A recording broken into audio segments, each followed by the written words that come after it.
সবাই খেয়াল রাখবা, ঠিক আছে? প্র্যাকটিসটা সবাই খেয়াল রাখবা, ঠিক আছে?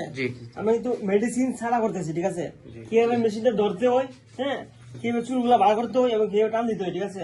চুলগুলো আমরা বার করলাম, ঠিক আছে? বার করার পরে এই যে চিরুনি দিয়ে, ঠিক আছে, এই নিলাম, এই যে মেশিনটা এভাবে সমান করে এক সমান থাকতে হবে, সমান করে চাপ দেওয়া, ধীরে ধীরে চাপ দেওয়া টান দিয়ে দিব, ঠিক আছে? ধীরে ধীরে চাপ দিয়ে কি করে দিব? হ্যাঁ, চাপ দিয়ে টান দিব, ঠিক আছে? একটা গুছার মধ্যে 5 থেকে 6টা টান দিবা, 5 থেকে 6টা অথবা 7টা, ঠিক আছে? চাপ দিয়ে ভালো করে টান দিব, ঠিক আছে? একদম চাপ দিয়ে ভালো করে।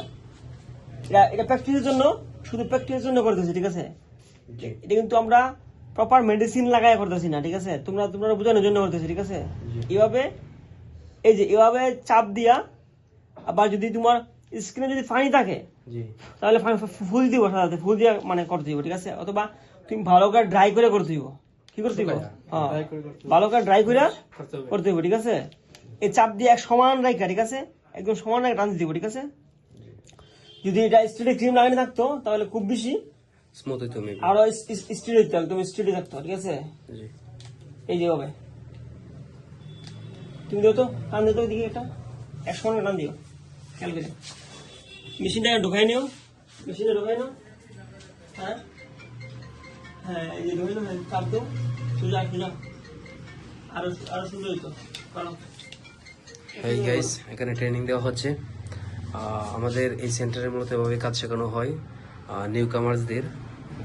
তো আমাদের এখানে অনেক স্টুডেন্ট রয়েছে, দেখতেই পাচ্ছেন যে তাদেরকে হাতে কলমে কাজ শেখানো হচ্ছে। এইভাবে ধরো, এইভাবে বিদ্যাঙ্গুল উপরে, ঠিক আছে? এইভাবে ধরো, এইভাবে ধরো, ঠিক আছে? এইভাবে ধরো। তো আপনি যদি কাজ শিখতে চান অবশ্যই হোয়াটসঅ্যাপ নাম্বার দেওয়া থাকবে উপরে, ওইখানে আপনারা মেসেজ করতে পারেন অথবা ডিরেক্ট কল করতে পারেন। তো ধন্যবাদ সবাইকে, আমাদের সাথে থাকবেন।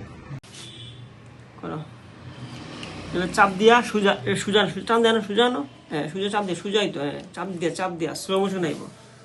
এক গুছি 6 থেকে 7টা টান দিবা, ঠিক আছে? জি দাদা। হ্যাঁ, সুজা করে, হ্যাঁ, সুজা করে এইভাবে টান দো, এই তো হয়েছে, সুজাই তো, চুলগুলা সুজাই তো, এবার টান তোমার মনে করো ক্লিয়ার হয়ে যাবো কয়েকদিন।